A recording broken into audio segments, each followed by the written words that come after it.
जय हिंद मित्रांनो, जेवीस अकॅडमीमध्ये आपल्या सर्वांचं स्वागत आहे. मी जेवीस सर आपल्या सर्वांचं स्वागत करतोय. आज आपण जो टॉपिक पाहणार आहोत मॅथचा, तो आहे अपूर्णांक, ज्याला आपण इंग्रजीमध्ये काय म्हणतो, फ्रॅक्शन असं म्हणतो. तर अपूर्णांक हा टॉपिक कोणतीही स्पर्धा परीक्षा असो, NMMS, स्कॉलरशिप, नवोदय किंवा पोलीस भरती, तलाठी, कोणत्याही स्पर्धा परीक्षेत, अगदी MPSC, UPSC, तर प्रत्येक स्पर्धा परीक्षेत गणित हे 20% मार्क्सला असतोच. त्याच्यामध्ये अपूर्णांक हा टॉपिक खूप महत्त्वाचा आहे. तर आपण आज अपूर्णांक हा टॉपिक शिकणार आहोत. आणि या टॉपिकमध्ये मी असं काहीच सोडणार नाही, काहीच नाही.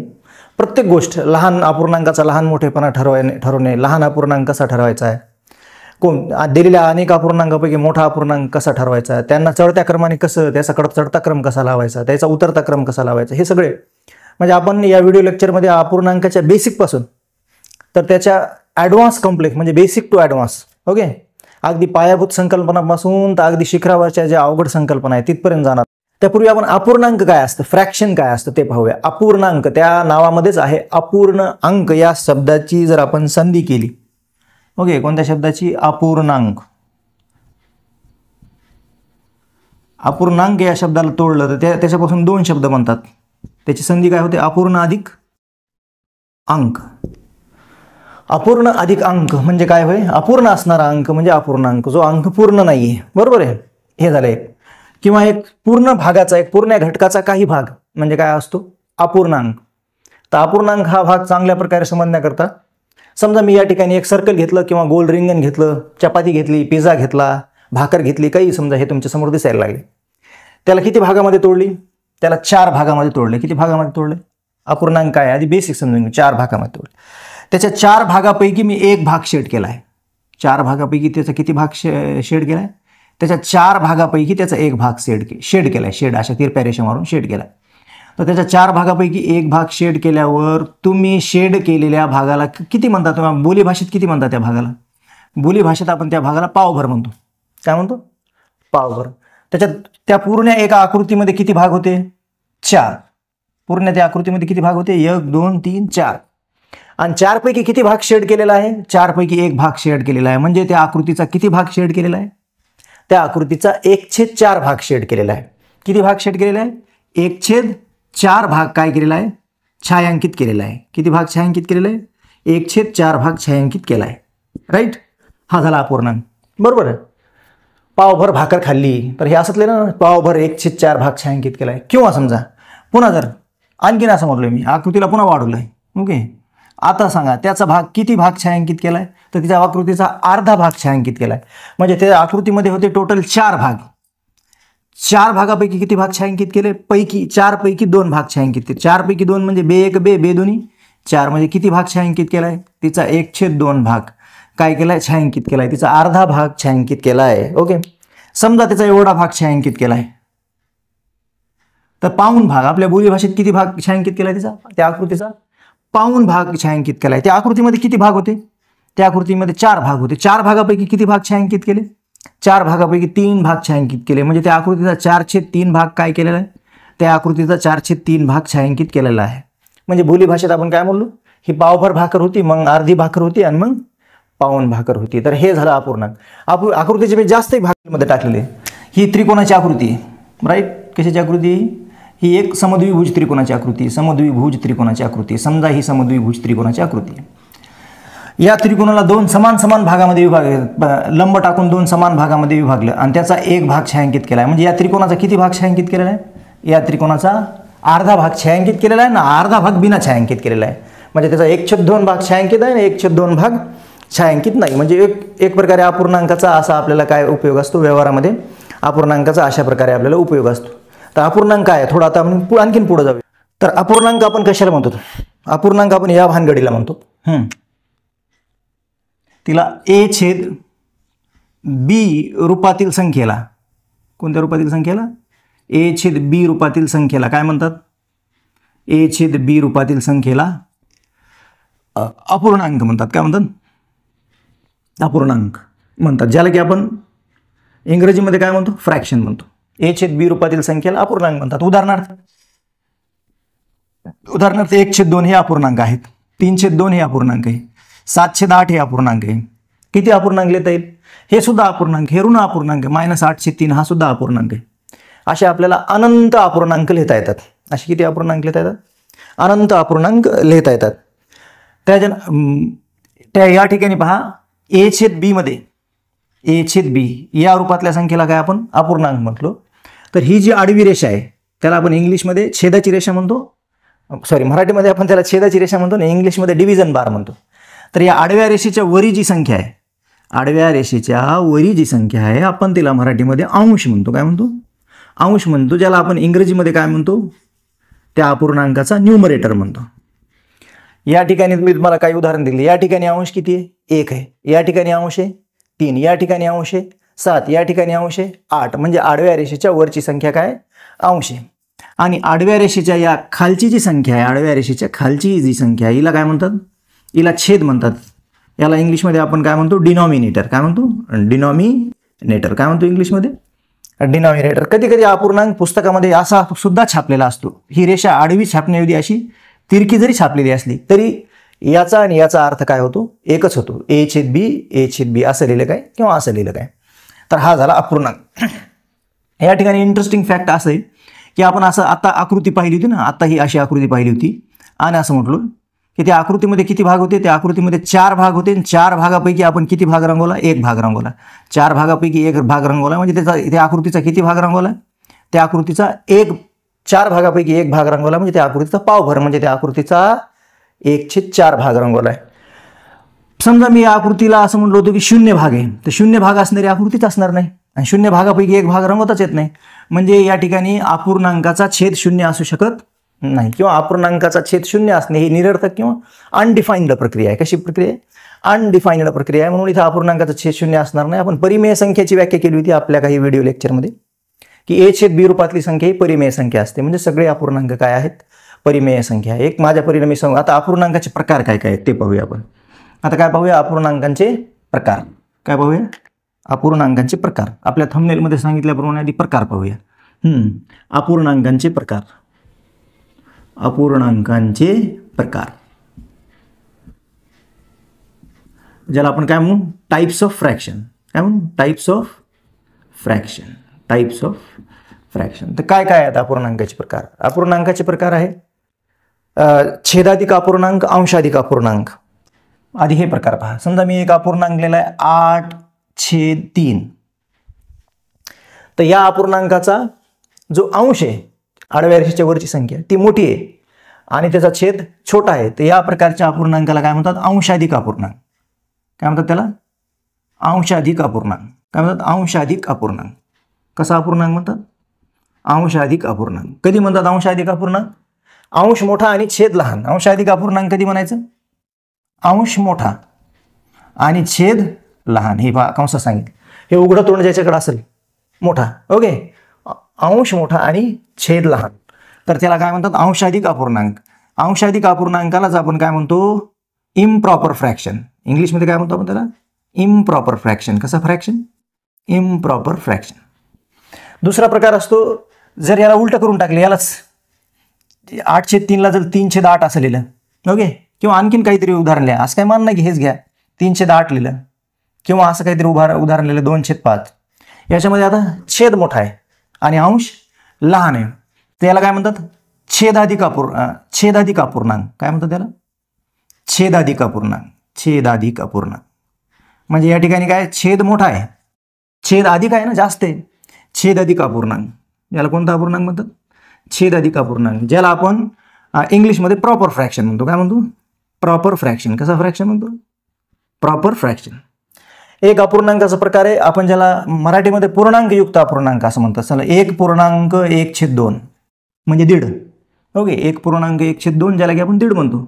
तर अशा टाईपचा अपूर्णांक 3.2/5, ओके, या टाईपचे जे अपूर्णांक असतात त्याला आपण काय म्हणतो मराठीमध्ये? पूर्णांकयुक्त अपूर्णांक. कसे म्हणतो?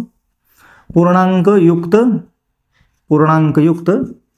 अपूर्णांक. पूर्णांकयुक्त अपूर्णांक. पूर्णांकयुक्त अपूर्णांकालाच आपण इंग्लिशमध्ये काय म्हणतो? Mixed fraction. कसा फ्रॅक्शन म्हणतो? Mixed fraction. पूर्णांकयुक्त अपूर्णांकाला काय म्हणतो आपण? Mixed fraction. तर आपण काय पाहिलंय, किंवा या पॉईंटच्या फॉर्ममध्ये दिलेले अपूर्णांक असतील, समजा 0.5, 0.333 या टाईपच्या अपूर्णांकाला आपण म्हणतो दशांश अपूर्णांक. काय म्हणतो? दशांश अपूर्णांक. दशांश अपूर्णांक, ज्याला आपण इंग्लिशमध्ये डेसिमल फ्रॅक्शन काय म्हणतो? Decimal fraction. काय म्हणतो यांना आपण? Decimal fraction. तर आपण फ्रॅक्शन काय असतं हे पाहिलं एकदा. हे ऑपरेशन ऑन फ्रॅक्शन म्हणजे अपूर्णांकावरील क्रिया हा भाग पाहण्यापूर्वी आपण फ्रॅक्शनमध्ये काय पाहिलं आधी आपण पाहूया अपूर्णांक म्हणजे काय. अपूर्णांक फ्रॅक्शन a/b रूपातील संख्येलाच काय म्हणतात? अपूर्णांक म्हणतात. उदाहरणार्थ 1/2, 3/2, 7/8, -8/3 या सगळ्या a/b रूपातील संख्या आहे. इथं a च्या किमती म्हणजे या आडव्या रेषेच्या वरच्या सगळ्या a च्या किमती, आडव्या रेषेच्या खालच्या सगळ्या b च्या किमती. आडवी रेषेच्या वरी जी संख्या लिहिलेली असते इथं 1, 3, 7, 8 आडव्या रेषेच्या वरी जी संख्या लिहिलेली असते तिला अंश म्हणतात, आणि आडव्या रेषेच्या खाली जी संख्या लिहिलेली असते तिला छेद म्हणतात. अंशाला आपण इंग्रजीमध्ये न्यूमरेटर म्हणतो आणि छेदाला इंग्लिशमध्ये आपण डिनॉमिनेटर म्हणतो. ज्या ठिकाणी ज्या अपूर्णांकाच्या प्रकारामध्ये काय, जिथं अंश मोठा असेल आणि छेद लहान असेल तर त्याला अंशाधिक अपूर्णांक इम्प्रॉपर फ्रॅक्शन. जिथं छेद मोठा असेल अंश लहान असेल तर त्याला छेदाधिक अपूर्णांक प्रॉपर फ्रॅक्शन. आणि या टाईपमध्ये असणारे 1.1/2, 3.2/5 या टाईपच्या अपूर्णांकांना काय म्हणतात? पूर्णांकयुक्त अपूर्णांक. आपण त्याला इंग्रजीमध्ये मिक्स्ड फ्रॅक्शन म्हणतो. जे पॉईंटमध्ये असणारे अपूर्णांक आहे त्याला आपण मराठीमध्ये दशांश अपूर्णांक म्हणतो, ज्याला की आपण इंग्रजीमध्ये काय म्हणतो? डेसिमल फ्रॅक्शन असं म्हणतो. आता आपण अपूर्णांकावरील क्रिया पाहूया. अपूर्णांकाची बेरीज, वजाबाकी, गुणाकार, भागाकार. आधी पाहूया अपूर्णांकाची बेरीज. तर काय पाहूया आपण? अपूर्णांकावरील क्रिया. गणितात 4 मूलभूत क्रिया आहे. There are 4 basic operation in mathematics. मॅथमॅटिक्समध्ये किती ऑपरेशन आहेत बेसिक? गणितामध्ये 4 बेसिक ऑपरेशन आहेत, 4 मूलभूत क्रिया आहेत. कोणत्या कोणत्या 4 मूलभूत क्रिया आहे गणिताच्या? गणिताच्या 4 मूलभूत क्रिया प्रत्येकाला माहिती आहे. पहिली मूलभूत क्रिया आहे बेरीज, दुसरी आहे वजाबाकी, तिसरी गुणाकार आणि चौथी भागाकार. बेरीज, वजाबाकी, गुणाकार, भागाकार यांना काय म्हणतात? गणितातील 4 मूलभूत प्रक्रिया आहे, ज्यालाच की आपण इंग्रजीमध्ये काय म्हणतो? 4 बेसिक ऑपरेशन्स ऑफ मॅथमॅटिक्स. कोणते कोणते आहेत 4 basic operations of mathematics? Addition, subtraction, multiplication and division. तसंच आपण या क्रिया अपूर्णांकावर सुद्धा करू शकतो. कोणत्या क्रिया? बेरीज, वजाबाकी, गुणाकार, भागाकार या क्रिया आपण अपूर्णांकावर सुद्धा करू शकतो. तर पहिली क्रिया कोणती? बेरीज, अपूर्णांकांची बेरीज. पहिली क्रिया काय? अपूर्णांकांची बेरीज. अपूर्णांकांची बेरीज. अपूर्णांकांची बेरीज, ज्याला की आपण मराठीमध्ये काय म्हणू? ॲडिशन ऑफ काय? फ्रॅक्शन. ॲडिशन ऑफ फ्रॅक्शन म्हणजेच अपूर्णांकाची बेरीज. कशी करायची अपूर्णांकाची बेरीज? ॲडिशन ऑफ फ्रॅक्शन कशी करायची? तर मी आधी तुम्हाला अक्षर रूपात की जेणेकरून तुम्हाला कळावं ते फॉर्म्युला टाईप पहा. जर मी असं म्हटलो की 1 अपूर्णांक a/b आहे. 1 अपूर्णांक काय आहे बाळांनो? 1 अपूर्णांक a/b आणि त्याच्यात दुसरा अपूर्णांक मिळवायचा आहे मला x/y. ह्या बेरीज करण्याच्या अनेक पद्धती आहेत. मी सर्व पद्धती सांगणार आहे तुम्हाला हळूहळू. ओके. ते एक अपूर्णांक आहे a/b आणि दुसरा अपूर्णांक आहे x/y. तर अपूर्णांकाची बेरीज कशी करायची पहा. आधी करायचा ही अशी छेदाची रेष मारून टाका. ओके. या 2 अपूर्णांकाची बेरीज करण्यासाठी अशी छेदाची रेष मारली. आधी करायचा छेदाछेदांचा गुणाकार. आधी काय करायचं? या छेदाछेदांचा गुणाकार म्हणजे काय? b गुणिले y. काय करायचं आधी? b गुणिले y. हे झाली खालची प्रक्रिया. या छेदाच्या रेषेच्या खालची प्रक्रिया संपली. आता वरी आधी. त्यानंतर हा तिरपा गुणाकार. काही विद्यार्थी गोंधळतात. हा तिरपा गुणाकार नंतर करतात. हा तिरपा गुणाकार आधी, हा तिरपा गुणाकार. त्याच्यानंतर काय? a गुणिले y झाला. मग इथं जे चिन्ह असेल, इथं प्लसचं चिन्ह असेल तर प्लसचं, इथं मायनसचं चिन्ह असेल तर मायनसचं. मग या ठिकाणी काय? प्लसचं चिन्ह आहे. मग त्याच्यानंतर प्लसचं चिन्ह. नंतर दुसरा तिरपा गुणाकार. कोणता दुसरा तिरपा गुणाकार? x गुणिले b. दुसरा तिरपा गुणाकार कोणता? x गुणिले b. ओके. x गुणिले b. x गुणिले b. म्हणजे काय आलं? याला जर लिहिलं समजा तर a गुणिले y झाला ay, x गुणिले b झाला xb, छेद b गुणिले y by. ही आली या 2 अपूर्णांकाची बेरीज. इथं अक्षरावर सांगितलं म्हणजे हे काय येईल तुम्हाला फॉर्म्युला म्हणून कामी येईल की आपण कोणता गुणाकार कसा कसा केला हे समजावं म्हणून. आता याच्यावर पर्टिक्युलर एक्झाम्पल घेऊ आपण. समजा उदाहरणार्थ a/b हा अपूर्णांक घेतलाय मी 2/3. काय घेतलाय? a/b हा अपूर्णांक काय घेतलाय? 2/3 आणि x/y हा अपूर्णांक घेतलाय 5/4. हे 2 अपूर्णांक घेतले.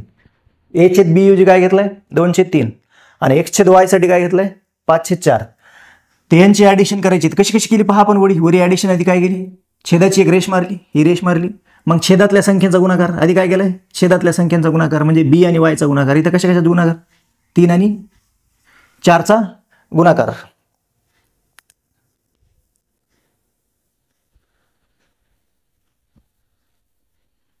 झाला 3 आणि 4चा गुणाकार. मग पहिला तिरका गुणाकार हा केला ए आणि वाय.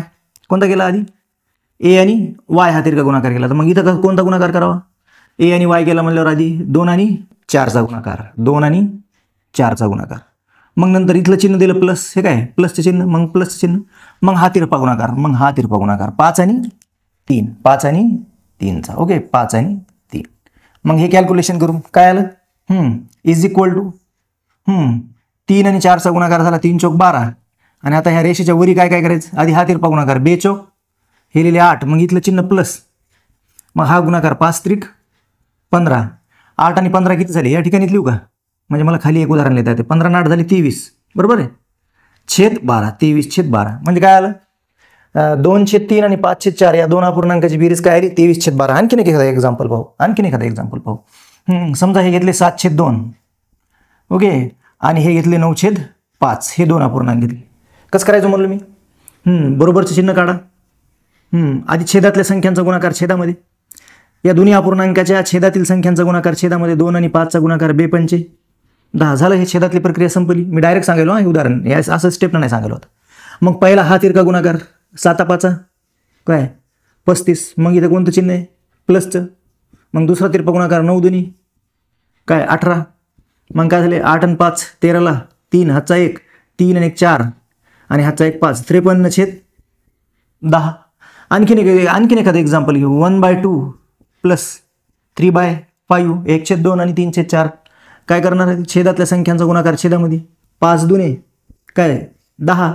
मग हा पहिला तिरका गुणाकार, हा तिरकस गुणाकार 1 गुणिले 5 5. मग इथलं चिन्ह प्लस, आणि मग हा तिरकस गुणाकार 3 दुनी काय 6. 5 आणि 6 काय झाले? 11/10. आणखीन एखादं एक्झाम्पल घेऊ. चला. 9/2 अधिक 10/3. छेदांचा गुणाकार छेदामध्ये 2 त्रिक 6. मग हा तिरकस गुणाकार 9 त्रिक 27 अधिक 10 दोन्ही 20. बरोबर केलं. छेदातला गुणाकार 2 त्रिक 6. मग हा 9 त्रिक 27, आणि हा 10 दोन्ही 20. 27 आणि 20 काय झाले? 47/6. हे काय आहे? अपूर्णांकाची बेरीज. जेणेकरून तुम्हाला अपूर्णांकाची बेरीज सांगितली. आता अपूर्णांकाची वजाबाकी. अपूर्णांकांची वजाबाकी काय पाहूया?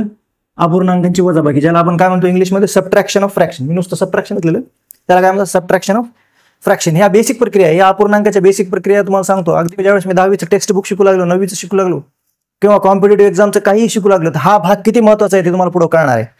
पहा, अपूर्णांकाची वजाबाकी हेच घेतो. समजा मी असं म्हटलो की एक अपूर्णांक आहे m/n. एक अपूर्णांक आहे m/n, आणि त्याच्यातून दुसरा अपूर्णांक वजा केला p/q. pq म्हणजे सारखं वाटलं, काहीतरी समथिंग डिफरंट घेऊ. m/n मधून एक अपूर्णांक वजा करायचा. कोणता? a/b. तर काय करायचं पहा. आधी छेदांचा गुणाकार छेदामध्ये n आणि b चा गुणाकार n गुणिले b. मग पहिला तिरकस गुणाकार हा. ओके, पहिला कोणता तिरकस गुणाकार? पहिला हा तिरकस गुणाकार करा. m गुणिले b हे nb. मग हा तिरकस गुणाकार a गुणिले n, मायनसचं चिन्ह. मग हा तिरकस गुणाकार a गुणिले n. काय झालं जर याला पूर्ण केलं तर हे am गुणिले b mb. ओके, a गुणिले n मायनस an, आणि n गुणिले b झाले nb. ही झाली अपूर्णांकाची वजाबाकी. आता पर्टिक्युलर एक्झाम्पल घेऊ. समजा हे एक्झाम्पल, उदाहरणार्थ एक्झाम्पल पहा. m/n ऐवजी अपूर्णांक घेतलाय 8/3, आणि त्याच्यातून वजा केलाय a/b ऐवजी अपूर्णांक घेतलाय 2/5. तर काय करायचं? आधी छेदांचा गुणाकार छेदामध्ये. पहा, सेम बेरीज जशी केली तशीच वजाबाकी, फक्त इथं प्लस होतं का? या ठिकाणी प्लस होतं. प्लस प्लस प्लस, तर त्या प्लसच्या जागेवर काय येणार आहे? मायनस. हे काय? Minus minus minus. तर छेदाचा गुणाकार आधी हा तिरका गुणाकार 3 आणि 5चा. 3 आणि 5 डायरेक्ट लिहू का? 15. मग हा तिरकस गुणाकार 8 पंचे 40. मग मधलं इथं वजाबाकी चिन्ह. मग हा तिरपा गुणाकार 2 त्रिक 6. 40 मधून 6 गेले, किती राहिले? 34. 34 काय 15. आणखीन एक्झाम्पल पाहू. 3/2 वजा 1/10. काय करायचं होतं? 3/2 वजा 1/10. कसं करणार? छेदांचा गुणाकार छेदामध्ये 2 आणि 10चा गुणाकार 2 10 20. मग हा तिरकस गुणाकार 3 आणि 10चा 3 10 30. मग इथं काय चिन्ह आहे, इथं प्लस असेल तर प्लस, इथं मायनस असेल तर मायनस, या ठिकाणी मायनस. मग हा गुणाकार बे एक बे, 30 मधून 2 गेले तर काय झाले 28/20. 30 - 2 28/20. याला तुम्ही सिम्प्लिफाय करू शकता, सोपं रूप देऊ शकता. 2 न काढलेला तर बे एक बे, बे चौक 8, आणि हे काय बे एक बे आणि हे 0 म्हणजे, किंवा तुम्ही डायरेक्ट याला 4 न काटा चालतं. 4 × 7 = 28 आणि 4 × 5 = 20. 4 × 5 = 20 म्हणजे याची किंमत काय 28/20 चा समूल्य अपूर्णांक आहे 7/5. आणखीन एखादं एक्झाम्पल पाहू. 3/7 वजा 2/5. छेदांचा गुणाकार 7/5 35. छेदांचा गुणाकार आधी छेदांचा गुणाकार 7/5. पहिला तिरका गुणाकार 3/5 15. दुसरा तिरका गुणाकार 7×2 14. 15 मधून 14 गेले 1, हे झाले 1/35. ओके. हे आहे अपूर्णांकाची बेरीज पाहिली, अपूर्णांकाची वजाबाकी पाहिली. पुढच्या पार्ट 2 मध्ये आपण अपूर्णांकाचा गुणाकार आणि भागाकार पाहूया. तर तुम्हाला काही होमवर्क देतो, हा होमवर्कचे आन्सर्स तुम्ही खाली कमेंट करा. ओके. काही होमवर्क देतो. 1/2 + 3/4 1/9 - 2/21. हे 2 होमवर्कला एक्झाम्पल द्यायला तुम्हाला. हे 2 होमवर्कला दिलेले एक्झाम्पल तुम्ही कमेंट करा. अपूर्णांकाची बेरीज करण्याची आणखीन एक मेथड आहे. दोन्ही अपूर्णांकाचा छेद करून अपूर्णांकाची बेरीज, छेद समान करून दोन्ही अपूर्णांकाचा छेद समान करून बेरीज करता येते, ती एक मेथड आहे. आणि दोन्ही अपूर्णांकाचा छेद समान केल्यावर बेरीज करण्याची आणखीन एक मेथड आहे, ती पण सांगू तुम्हाला. पहा, चला तर आपण अपूर्णांकाची बेरीज पाहूया आता. पण कशी, ज्यावेळेस छेद समान असेल, दोन्ही अपूर्णांकाचा छेद कसा असेल, छेद समान असताना. आता काय पाहिलं आपण, अपूर्णांकाची बेरीज. दोन्ही अपूर्णांकाचे जर छेद समान असेल तर अपूर्णांकाची बेरीज कशी करायची, खूप इझी आहे. दोन्ही अपूर्णांकाचे जर छेद समान असेल तर अपूर्णांकाची बेरीज करण्याची पद्धत एवढी सोपी आहे की अगदी 3रीच्या 4थीच्या मुलांना नाही सांगितले तरी कळणार आहे. समजा हे मी म्हटलो एक अपूर्णांक आहे a/b आणि प्लस दुसरा अपूर्णांक आहे x/b. दिसायला पहिला अपूर्णांक आहे a/b आणि दुसरा अपूर्णांक आहे x/b. काय दिसून राहिले त्या ठिकाणी, पहिल्या अपूर्णांकाचा छेद सुद्धा b आहे आणि दुसऱ्या अपूर्णांकाचा छेद सुद्धा b आहे. असं असल्यावर काय करायचं, खूप सोपी मेथड आहे. दोन्ही अपूर्णांकाचा छेद समान असल्यावर समान छेदाबद्दल समान छेद, या दोन्हीकडे असलेल्या समान छेदाबद्दल समान छेद एकदा लिहायचा, दोन्हीकडे असलेल्या छेदाबद्दल एकदा छेद लिहायचा आणि अंशाची जशी की तशी काय करून टाकायची, बेरीज करून टाकायची. म्हणजे काय करायचं, a + x. इतकं सोपं आहे. दोन्ही अपूर्णांकाचा जर छेद समान असेल तर दोन्हीकडे असलेल्या त्या समान छेदाबद्दल समान छेद एकदा लिहायचा. हा दोन्हीकडे छेद सारखा सारखा दिसायला तो छेद लिहायचा छेदामध्ये इकडे, आणि अंशाची जशी की तशी बेरीज करायची a + x. आता पहा, याच्यावर एक्झाम्पल घेऊ. समजा हे घेतले 2/3 आणि हे घेतले 1/3. काय दिसायला याच्यात, b ची किंमत काय आता, या दोन्ही अपूर्णांकामध्ये b च्या जागेवर 3 आहे, इथे a च्या जागेवर 2 आहे आणि x च्या जागेवर 1 आहे. या ठिकाणी दोन्ही अपूर्णांकाचा काय आहे, दोन्ही अपूर्णांकाचा छेद समान आहे. समान छेदाबद्दल समान छेद कसा लिहायचा आहे का, b दोन्हीकडे दिसायला एकदा लिहिला आहे, तसं 3 दोन्हीकडे दिसायला, तर समान छेदाबद्दल समान छेद एकदा 3 आणि अंशाची जशी की तशी धिस प्लस धिस, हे प्लस हे, 2 + 1 काय झालं, 2 + 1 3 आणि हा छेद 3, 3/3 म्हणजे 3 × 1 3 म्हणजे किती आलं त्याचं उत्तर 1 आलं. ही पद्धत तेव्हाच वापरायची ज्या वेळेस दोन्ही अपूर्णांकाचा छेद सेम असेल. त्या सेम असलेल्या छेदबद्दल एकदा तसा छेद लिहायचा छेदामध्ये आणि अंश त्याचे न्यूमरेटर जशाला तसे ऍड करायचे. ही पद्धत फक्त तेव्हाच वापरायची त्यावेळेस दोन्ही अपूर्णांकाचा छेद समान असेल. बेरजेसाठी पण तसंच आहे, वजाबाकी किंवा बेरजेसाठी. आणखीन एखादं एक्झाम्पल घेऊ. समजा हे 3/5 आणि हे घेतले 9/5. तर काय करायचं, दोन्हीकडे असलेल्या छेदाबद्दल सेम सारख्या छेदाबद्दल तो छेद लिहायचा आणि अंशाची जशी तशी बेरीज. 3 + काय 9, 9 आणि 3 12, 12/5. आणखीन काही एक्झाम्पल पाहूया. 2/3 आणि हे काय झाले 4/3. तर काय समान छेदाबद्दल दोन्हीकडे असलेल्या छेदाबद्दल सारख्या छेदाबद्दल एक छेद आणि अंशाची जशी तशी बेरीज. काय 2 + 4, 4 आणि 2 झाले 6 आणि 6/3 म्हणजे याला भाग बसला 2चा, 3 2 6 किती आले 2. हे अपूर्णांकाचा छेद समान असताना बेरीज. हीच पद्धत जर वजाबाकी करायची असेल तरी हीच पद्धत, अपूर्णांकाचा छेद समान असताना. ओके, अपूर्णांकाची वजाबाकी काय असताना, छेद समान असेल तर, छेद समान असताना छेद समान असताना वजाबाकी पण तशीच करायची. समजा मी एक अपूर्णांक म्हटलोय m/n आणि दुसरा मायनस त्याच्यातून अपूर्णांक म्हटलोय p/n. तर काय करायचं तुम्हाला, समान छेदाबद्दल समान छेद n लिहायचा एकदा आणि अंश जशाला तशी वजा करायची, काय वजा करायची m - p. समजा मी अपूर्णांक म्हटलोय 8/3 वजा दुसरा अपूर्णांक म्हटलोय 5/3. तर काय करायचं या ठिकाणी, समान छेद असल्या समान छेदाबद्दल समान छेद 3 लिहायचे आणि अंश जशाला तशी वजा करायची. 8 - 5, 8 मधून 5 गेले 3 आणि 3/3 म्हणजे 1चा भाग बसलाय, 3 1 3. मी अपूर्णांक म्हणलो 9/5 वजा 4/5. तर काय करणार, समान छेदाबद्दल समान छेद 5 आणि 9 मधून 4 गेले योगायोगानं व्हायला बरं का, 5/5 म्हणजे 1. 10/3 वजा 1/3. समान छेदाबद्दल समान छेद 3 आणि 10 - 1 किती झाले, 10 - 1 9. 9/3 3 त्रिक 9 म्हणजे काय आलं, हे 3. या ठिकाणी आपण अपूर्णांकाची बेरीज आणि वजाबाकी पाहिली दोन वेगवेगळ्या केसेसमध्ये. एक पद्धत अशी पण असते की दोन्ही अपूर्णांकाचा छेद समान करून बेरीज किंवा वजाबाकी, कारण समान छेद असल्यावर बेरीज वजाबाकी करणं खूप सोपं आहे. पण त्यासाठी आपल्याला लसावी काय असतं मसावी काय असतं ते शिकावं लागेल, म्हणून मी 2 प्रकारे सांगितली बेरीज करण्याची पद्धत, एक ही आणि एक ती. तर व्हिडिओ आवडल्यास नक्कीच लाईक करा, सबस्क्राईब करा, शेअर करा. मला स्पर्धा परीक्षेचे पुढचे व्हिडिओ बनवण्यासाठी मोटिवेट करायचे असेल तर पुढचे सबस्क्राईब, लाईक आणि शेअर आवर्जून करा. चला आता आपण अपूर्णांकाचा गुणाकार आणि भागाकार पाहूया.